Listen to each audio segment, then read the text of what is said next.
On the morning of September 20, 1988, 19-year-old Tara Calico stepped out of her home in Belen, New Mexico, carrying her mother's pink Huffy bicycle and a sense of determination that had defined her all her life. Tara was bright, organized, and always on schedule. She loved fitness, loved pushing herself, and loved routine. That morning was supposed to be just like every other. She told her mother she would be back by lunchtime, asked her to come pick her up if she wasn't home by noon, and then rode off down Highway 47 with the kind of confidence that comes from years of knowing exactly who you are and where you're going. It was simple. It was ordinary. It was the kind of moment that happens every day. But nothing after that morning would be ordinary again. Tara's bike route was familiar to everyone who knew her. She rode the same stretch of road almost daily. It was open, flat, and quiet, surrounded by desert brush and long lines of telephone poles that cast thin shadows on the highway. And yet, despite how predictable that ride was, despite how many times Tara had pedaled down the same route, something happened that morning that no one could explain. Something that prevented her from ever returning home. When noon came and went without Tara returning, her mother Patty didn't panic, not at first. She assumed Tara might have lost track of time or stopped to talk with a friend. But by 12:30, the worry began creeping in. By 1 o'clock, that worry turned into something darker. Patty drove down Highway 47 looking for her daughter, expecting at any moment to see her pedaling toward her, sun on her face, headphones in her ears. But the road was empty.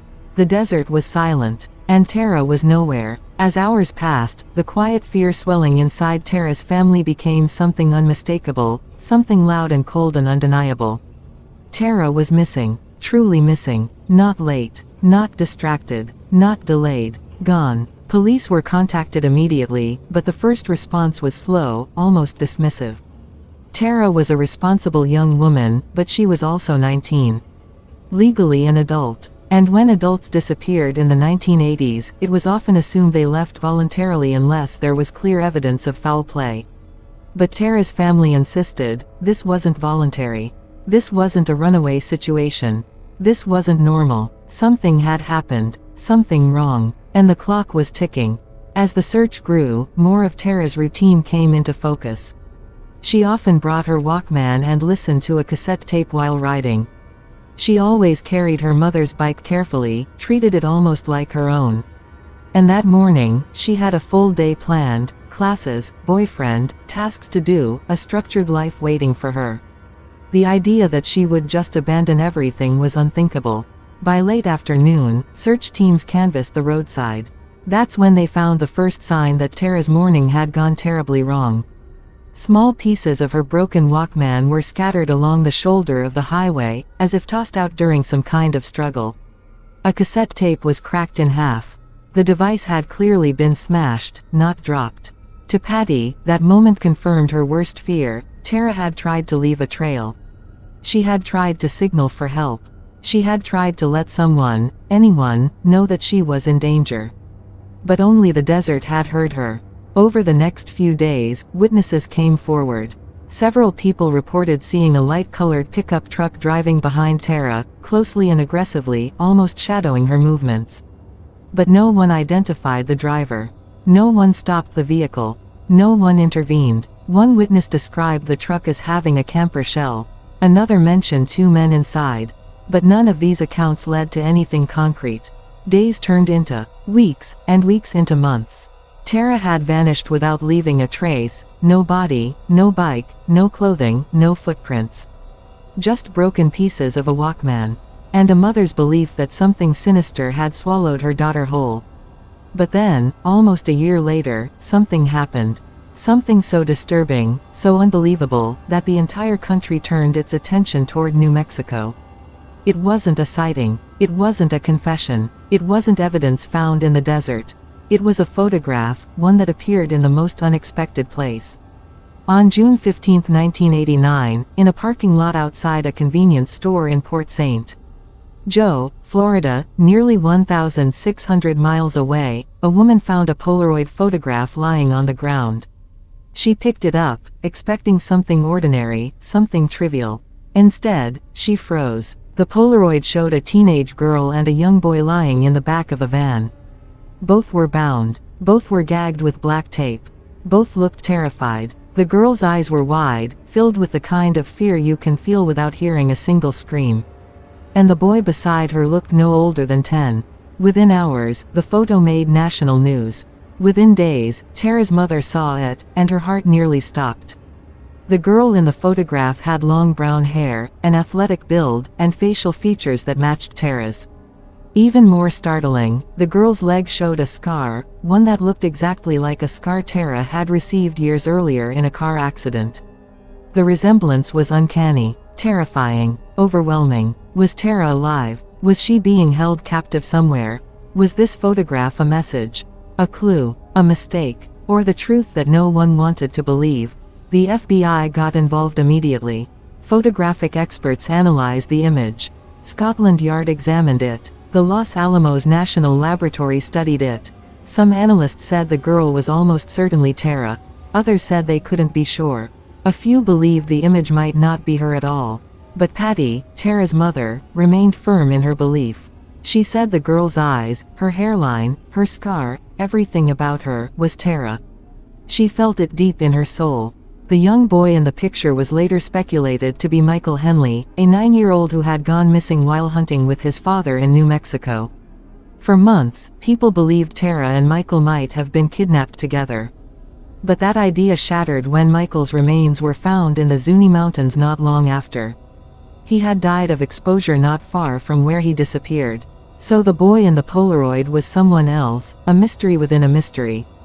The photograph remained one of the most chilling pieces of evidence in any missing person case. And yet, it led nowhere. No suspects. No arrests. No confirmed location. No proof. But it wasn't the only photo. Over the next few years, more disturbing images surfaced. One Polaroid showed a blurry girl with tape over her mouth. Another featured a young woman on an Amtrak train, gagged with medical tape, guarded by an unknown man. None were definitively linked to Tara, but each one carried the same suffocating sense of fear and captivity. And with every new image, hope flickered, then faded, then flickered again. Tara's family lived in a constant cycle of grief and possibility, never allowed to fully mourn, never allowed to fully move on. The years passed, but the case remained cold. Rumors spread. Whispers circulated about local boys who had followed Tara that morning. Some said they were sons of influential families, families with power, connections, and enough influence to bury a secret. Anonymous tips suggested hit-and-run scenarios, panicked mistakes, and desperate cover-ups. One story claimed Tara had been struck by a vehicle and the boys responsible hid her body out of fear. Another claimed she was taken alive, assaulted, and silenced before anyone could reach her. But none of these stories were proven. No bodies were found. No confessions surfaced. Every lead dissolved into dust. Then, decades later, new investigators revisited the case. Modern forensic techniques, improved witness interview methods, and advancements in profiling reopened old wounds. New suspicions pointed toward two men who had been teenagers at the time of Tara's disappearance, men who were known to follow her, harass her, and obsess over her. Their identities were never official, but local whispers were loud and consistent. Some believed these men had been responsible for hitting Tara with a vehicle, panicking, and hiding what happened with the help of family. Others believed the truth was darker. Still, without a body, without an eyewitness, without a confession, the case remained in limbo. The Polaroid never lost its grip on the public imagination. It floated through newspapers, news broadcasts, documentaries, forums, true crime communities, and private investigative circles. People debated every detail: the van interior, the objects in the background, the type of tape used, the boy's identity, the bedding behind them, the shadows, the glare, and the expression on the girl's face. Some were convinced it was Tara. Others believed it was someone else entirely. But the image itself was undeniable. Raw fear, captured permanently. One thing about the photograph made it even more unsettling: it was a Polaroid, the kind that develops instantly. This meant the photo had been taken shortly before being discovered. It wasn't old. It wasn't from months earlier. It was fresh. Someone, somewhere, took that picture and dropped it, or left it intentionally, where it could be found. Was it a cry for help from someone inside the van? Was it a mistake by the kidnapper? Or was it a taunt? No one knew. As the years continued, Tara's mother Patty never gave up. She attended every meeting, responded to every tip, and pushed investigators to continue searching. Her belief that Tara was still alive remained strong for decades. Even when hope was thin. Even when leads dried up. Even when time passed silently. Eventually, Tara's parents both passed away without ever learning what happened to their daughter. They died still waiting for answers, still holding on to the belief that the girl in the Polaroid was Tara reaching out from somewhere no one could find. Today, the disappearance of Tara Calico remains one of the most haunting unsolved mysteries in American history, a case that blends tragedy, fear, unanswered questions, and a single photograph that refuses to fade away. A photograph that to this day, no one has been able to fully explain. Tara's story is a reminder that even the most ordinary moments can shift into the unimaginable.